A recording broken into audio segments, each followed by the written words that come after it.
Donc voilà, petite parole d'aujourd'hui, c'est sur la peur. Est-ce qu'il y en a ici qui ont encore des peurs? Peut-être peur du noir, peut-être peur des démons, peut-être peur du qu'en dira-t-on, peur de manquer, peur du qu'en dira-t-on, peur du... Peur le soir, Peur de l'avenir. Peur de l'avenir, peur... voilà, on peut...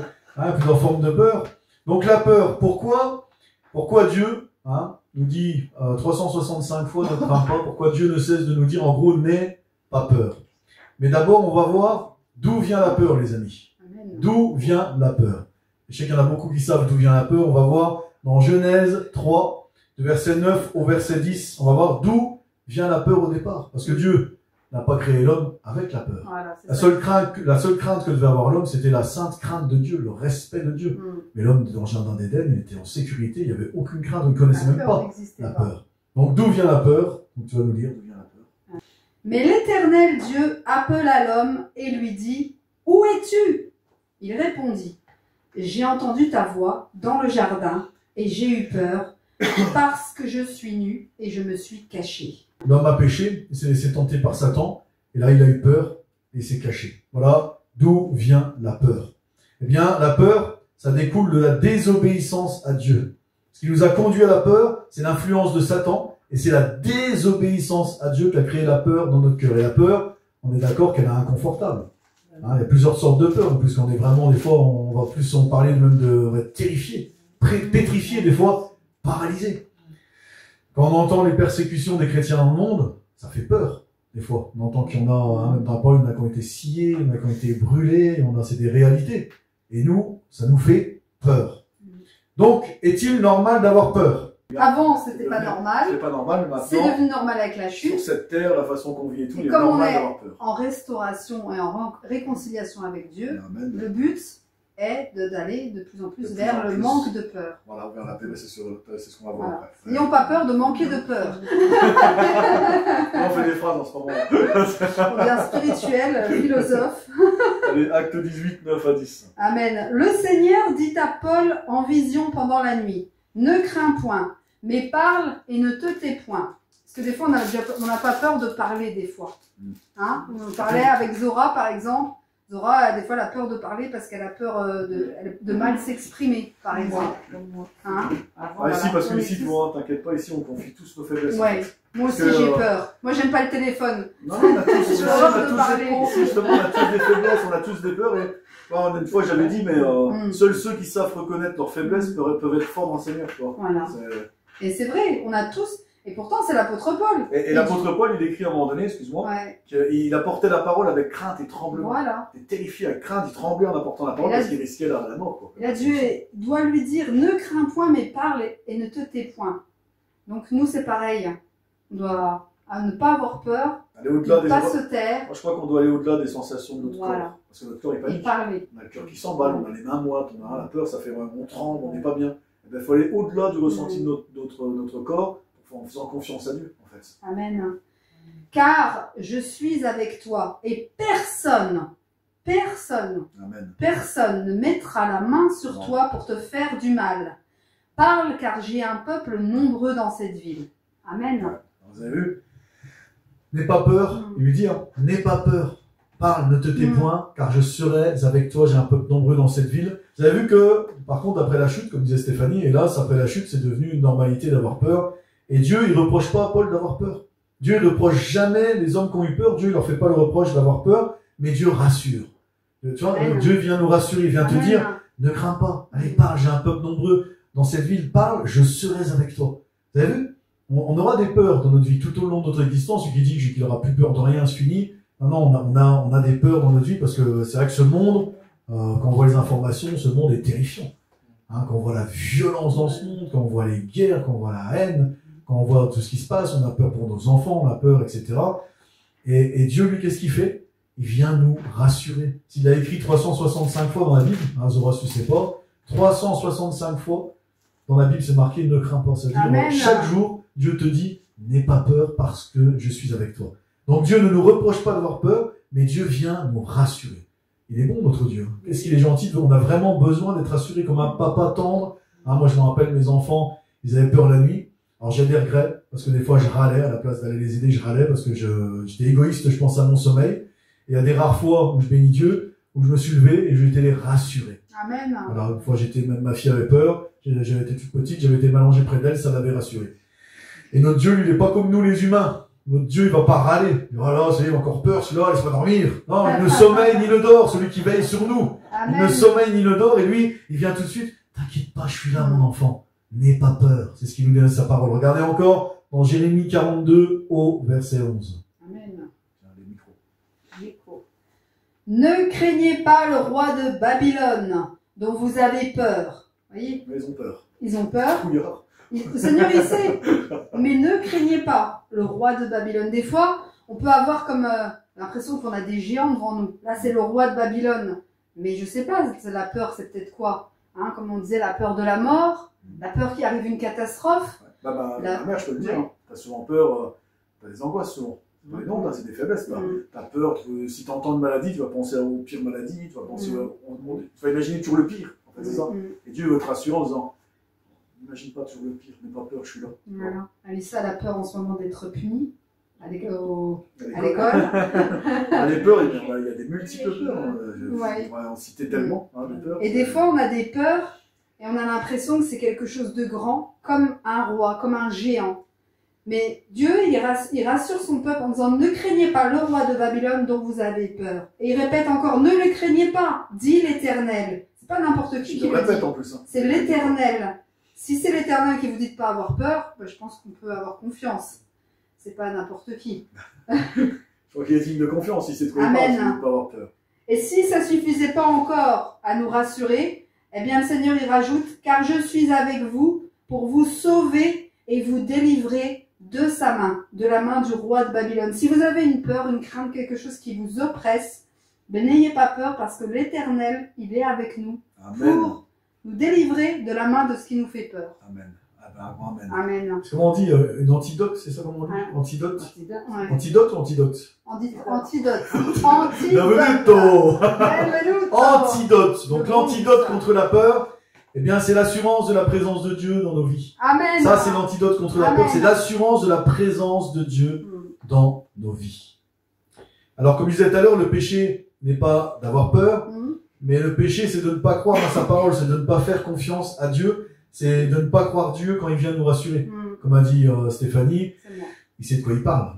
Mais viens, n'aie pas peur car je suis avec toi. Même avec toi j'ai peur. Alors, c'est quand même... on sait plus de qui on parle là. On parle de qui? On parle du grand Dieu, le tout-puissant, celui qui fait tout ce qu'il veut sur la terre comme au ciel. La Bible dit même que c'est une chose terrible que de tomber entre les mains du Très-Haut quand il est en colère. Une chose terrible. Le tout-puissant. À un moment, il dira, Jésus, n'ayez pas peur des hommes, je vous montrerai qui vous devez craindre. Craignez celui qui peut faire périr l'âme et le cœur et le corps. J'ai renversé mon verre d'eau. Donc voilà, celui qui connaît le Seigneur et qui connaît les promesses du Seigneur, eh bien, il fait de plus en plus confiance, il s'appuie sur lui. Hein, il ne demeure plus, en fait, plus on va s'appuyer sur le Seigneur, plus on va avoir confiance en sa parole, plus on va avoir confiance en ses promesses, et moins on va avoir peur, moins on va avoir d'angoisse. Par exemple, Chantal, le but est que tu sois délivré de tes angoisses. On peut élever nos enfants, les conditionner dans la peur et dans l'angoisse. Et les informations, et tout le monde veut nous conditionner dans la peur et dans l'angoisse. Satan veut nous conditionner dans la peur et dans l'angoisse. Alissa, elle connaît un bon verset pour l'angoisse. Allez, dis-nous ton verset pour l'angoisse, ma chérie. Celui qu'on a appris dans leur détresse. Voilà. N'aie pas peur de t'exprimer.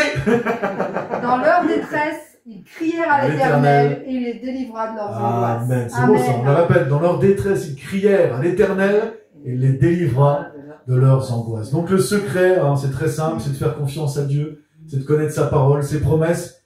Maintenant, soit on croit ses promesses, soit on n'y croit pas. Je pense que plus on est terrifié, moins on croit en sa parole. Parce qu'il nous dit, il nous rassure, ne crains pas. Alors, on peut avoir une crainte subite.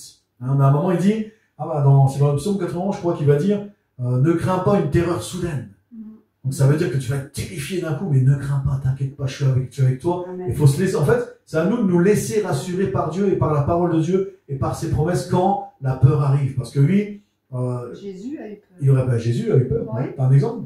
Dans le jardin de Gethsémane, il a carrément bon exemple. sa sueur va se transformer en goutte de sang tellement il va avoir peur et il va dire Seigneur, si cette coupe peut s'éloigner, il sait qu'il va être crucifié, qu'il va être maltraité. Il dit Seigneur, si cette coupe peut s'éloigner de moi. Mais Ta foi est pas ce que je veux, mais ce que tu veux. Tu donnes un bon exemple parce que moi je pense qu'à ce moment-là, Dieu, qu'est-ce qui lui arrive à Jésus-Christ? On dit qu'il est pleinement homme et en même temps il est pleinement Dieu. Mais il s'est limité à un corps d'homme. Et moi je crois qu'à ce moment-là, dans la chair, d'où vient la peur? C'est dans notre chair. Hein. C'est pas notre être intérieur. Des fois, moi je disais la dernière fois, j'ai eu une crainte, mon esprit était en paix. Dans l'homme intérieur, je sentais une paix, mais mon corps tremblait, mon estomac se tordait un peu et mon cœur s'accélérait. Hein, c'est incroyable. Donc d'où vient la peur? De la chair. Et moi je crois que la chair, Jésus, en tant qu'homme dans la chair, était saisi d'angoisse au point que sa sueur s'est transformée en grumeaux de sang. Et ça, c'est prouvé scientifiquement que c'est un stress extraordinaire, que tu as des vaisseaux qui pètent et tout. Donc c'est vraiment une vraie angoisse qu'il avait dans sa chair. Donc avec sa chair, c'était « Seigneur, c'est mon Dieu, si cette coupe peut s'éloigner de moi. » Et là, son esprit, son être intérieur disait « Non, cela dit non pas ce que je veux, mais ce que toi tu veux. » Et malgré nos peurs, malgré nos craintes, je crois que c'est ce qu'il faut dire au Seigneur. Quand on a peur que ça se passe pas comme on veut, ok, Dieu, bah, tu sais ce que tu fais, non pas ce que je veux, mais comme toi tu veux. Seigneur. Amen. On doit vraiment se soumettre au Seigneur. Il y a un autre exemple de peur, eh bien, on disait tout à l'heure, c'est la peur de manquer des choses matérielles. Et cette peur, elle peut être démesurée. Elle peut être véritablement démesurée. Mais comme d'habitude, qu'est-ce qu'il fait Jésus? Il nous rassure. Et là, Jésus, moi, je trouve que dans la peur des choses matérielles, il nous invite à relativiser. Moi, je crois que ce verset qu'on va lire dans Matthieu 6 au verset 25, Jésus nous invite à voir les choses différemment et à dédramatiser, à relativiser les choses, que des fois, je parle pour moi en premier, hein, qu'est-ce qu'on prend les choses à cœur? Des fois, on prend un truc à cœur et on s'angoisse nous-mêmes et on se fait peur nous-mêmes et puis alors que si on prend un peu de recul, la dernière fois, je l'ai dit, hein, au live, il y avait une situation, moi, je suis dégoûté. Alors, c'est pas de la peur, mais je suis dégoûté que ça se passe comme ça. Je suis dégoûté, je suis vraiment pas content que ça se passe comme ça. Et mon fils, Lorenzo, qui est là, mais à l'aise, m'a dit, papa, est-ce que dans l'éternité, ça aura de l'importance? Hein? Et ça, je crois qu'on doit se poser cette question-là. Il y a quelqu'un qui est dans le développement personnel, qui est même pas chrétien, il avait une technique de dire, la situation que tu vis là, est-ce que dans 10 ans, ça aura encore d'importance? D'accord? Peut-être quelqu'un qui t'a blessé, quelqu'un qui t'a vexé, dans 10 ans, est-ce que ça a encore d'importance? C'est un petit exemple, hein. Mais là, mon fils, il m'a dit, papa, est-ce que dans l'éternité, ça aura de l'importance? Hein, comme Paul, j'estime que les souffrances du temps présent ne sont rien comparées à la gloire à venir. Amen. Donc, l'exemple, pour relativiser, dans Matthieu 6 au verset 25, s'il te plaît. C'est pourquoi je vous dis, ne vous inquiétez pas pour votre vie, de ce que vous mangerez, ni pour votre corps de quoi vous serez vêtus. La vie n'est-elle pas plus que la nourriture et le corps plus que le vêtement? Voilà. Amen. La vie n'est pas plus que la nourriture. Mais voilà, il nous invite à relativiser. N'ayez pas peur, la vie vaut plus que ça. Des fois, il y a Sadhu Sundar Singh, il a fait un jeûne de 40 jours. Et au moment où il était le plus affaibli, je crois que c'est le 36e jour, dans ces eaux-là, je ne vais pas dire de bêtises, il était presque vers la fin. Et là, il se sentait vraiment faible, il était allongé par terre, tête qui tourne et tout, mais il sentait une paix dans son esprit. Et il dit que des fois, dans ses voyages où il partait sans rien, Dieu qui a dit qu'il nourrirait, il restait des fois 3 jours sans manger. Mais il a compris à ce moment-là pourquoi des fois Dieu laissait 3 jours sans manger. Vous savez, des fois, quand on manque, par exemple, je sais pas, dans les pays où il y a vraiment la persécution, où il y a vraiment ça manque d'argent, etc., Dieu a dit, tu ne manqueras de rien. Mais ça se tombe, c'est qu'un repas par jour. Parce que nous, ici, on est habitués à bien manger 4, 5 repas par jour. Et peut-être que pour Dieu, je dis, mais allez, t'as un petit repas par jour, ben, ça te suffit. Voilà. Des fois, ce que nous, on veut, c'est pas ce que Dieu, il sait mieux que nous ce dont on a besoin, en fait. Hein. De toute façon, il y a un proverbe chinois qui dit, on mange 1 fois pour nous et 2 fois pour le docteur. Une fois, ça se tombe, on sait pas, on se connaît pas bien, finalement. Hein. Mais voilà, Dieu nous invite, les amis, à relativiser. Comment? Ah, tu voulais dire quelque chose? Zora, vas-y. Moi, je fais 40 repas par jour. Ah ben Zora, voilà, par exemple, tu fais 4 repas par jour, et tu t'en portes pas plus mal, t'as pas faim la journée, ni rien. Hein, il y a ma mère et Jean-Paolo, ils font le jeûne intermittent. Donc là, c'est pas pour le Seigneur, bien sûr, mais c'est pour entretenir votre corps, quoi, pour entretenir votre santé. Voilà. Et eux, ils mangent pas le soir. Donc pareil, faites un repas le matin, un repas midi, j'imagine. Ah, ça fait 15 jours que je remange. Hein. Ouais. Avec le truc là. Il y a des périodes, voilà. Mais voilà, on vous invite, les amis, à relativiser, à dédramatiser face à une situation. Prenons du recul. Prenons du recul, analysons, consultons le Seigneur et le Seigneur va nous faire dédramatiser. Parce qu'ici, heureusement, je répète, on est étrangers voyageurs sur cette terre. Et fort heureusement. On n'arrête pas de parler avec Stéphanie en ce moment. Jésus revient bientôt, on n'a ni la date ni l'heure, mais il y a beaucoup de pasteurs qui en parlent. Il a dit Jésus quand même que aussi les signes de la fin des temps, on les reconnaîtrait. Et là, je pense qu'on doit, quoi qu'il arrive, même si on n'a pas l'heure ni le jour, il est plus que temps qu'on se tienne prêt. Voilà. Tu parlais hier de veiller. Voilà. Ma femme, elle a ça à cœur en ce moment. Quelque chose qui revient dans tout ce que je lis dans la parole. Quand je pense à la parole, c'est toujours ce verbe veiller. Et veiller, ça veut dire ne pas s'endormir. Des fois, le sommeil est tellement lourd, on a les yeux que... Déjà, moi, si je pense à faire une veillée, j'ai envie de dormir. Je sais pas vous, mais nous, en ce moment, par exemple, plus on veut servir le Seigneur, plus on a comme un esprit de fatigue. Ouais. On est fatigué tout le temps, on a du mal à s'endormir, puis tout passe vite. On dirait qu'on essaye de nous clouer au lit, de nous endormir vraiment. Parce qu'il y a le diable, il y a Satan qui veut nous empêcher de faire tout ça, en fait. Et c'est vrai que je disais par rapport à la parabole des 10 vierges qui vont s'endormir. Moi, avant, je comprenais pas. Je disais, mais comment ça, elles vont s'endormir? Et en ce moment, je sais pas vous, mais moi, je sens...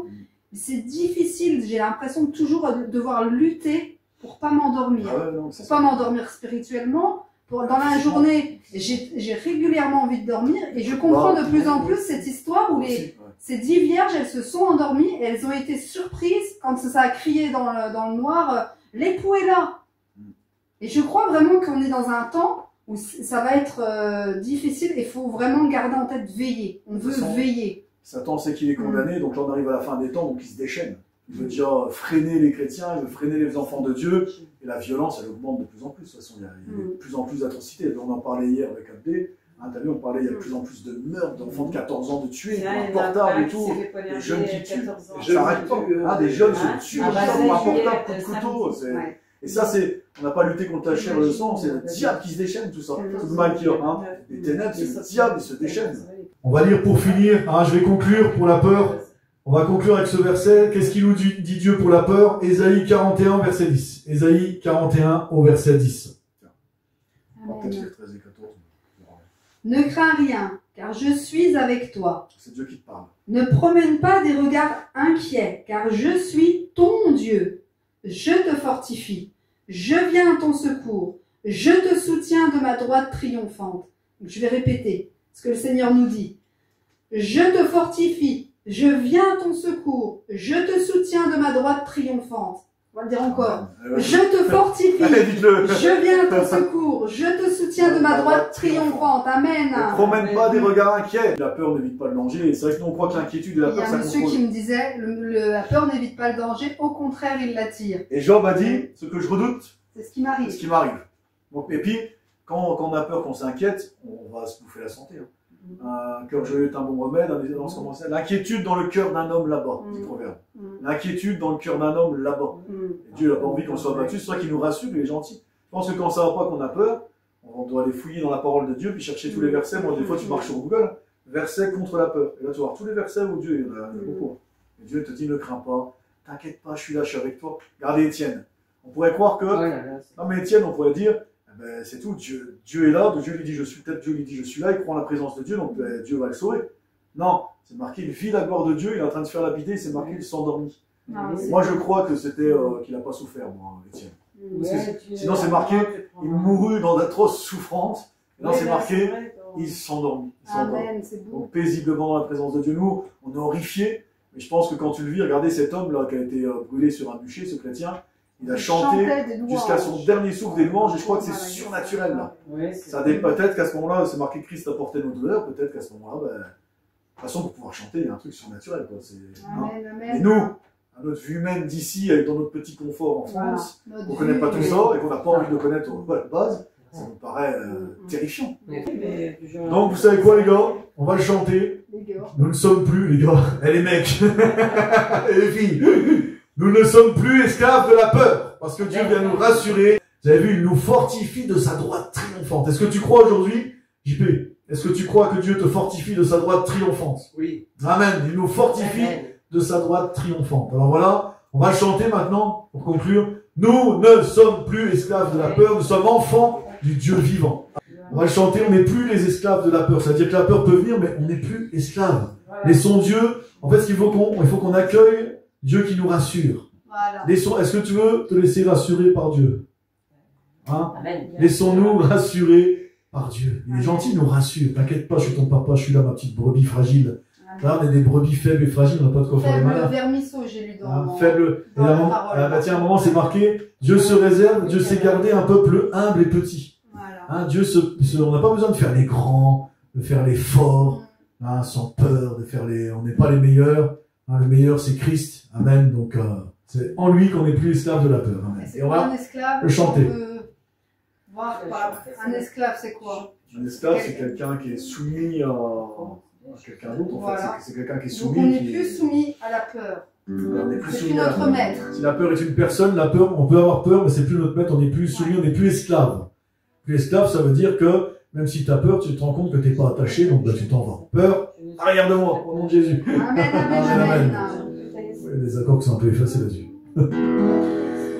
Tu m'as ébloui par tes mélodies, tu m'entoures d'un chant d'amour, chant de délivrance,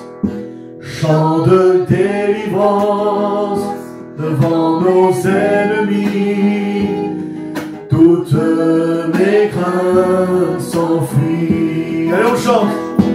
Je ne suis plus l'esclave de la peur, je suis enfant de Dieu. Je ne suis plus l'esclave de la peur, je suis enfant de Dieu. Avant ma naissance, tu m'avais choisi, appelé par mon nom. Tu m'as adopté, je suis de ta famille. Mon sang coule dans mes veines. Ton sang, amen. Je ne suis plus l'esclave de la peur, je suis enfant de Dieu. Je ne suis plus l'esclave de la peur, je suis enfant de Dieu. Tu fends la mer, tu fends la mer et je peux la traverser. Mes peurs se noient dans ton amour. Amen, Jésus-Christ. Tu m'as sauvé, alors je peux chanter. Je suis enfant de Dieu. Tu fends la mer. Tu fends la mer et je peux la traverser. Mes peurs se noient dans ton amour. Tu m'as sauvé, alors je peux chanter. Je suis enfant de Dieu. Je ne suis plus l'esclave de la peur. Je suis enfant de Dieu. Je ne suis plus l'esclave de la peur. Je suis enfant de Dieu. Et ce passage, mes peurs se noient dans ton amour, me fait penser au verset dans la Bible qui dit, mais l'amour parfait bannit la crainte. On se sait aimer du grand Dieu, il nous aime, il est là pour nous. Voilà. Mes peurs se noient dans ton amour. Alors noyons nos peurs dans l'amour divin. Amen.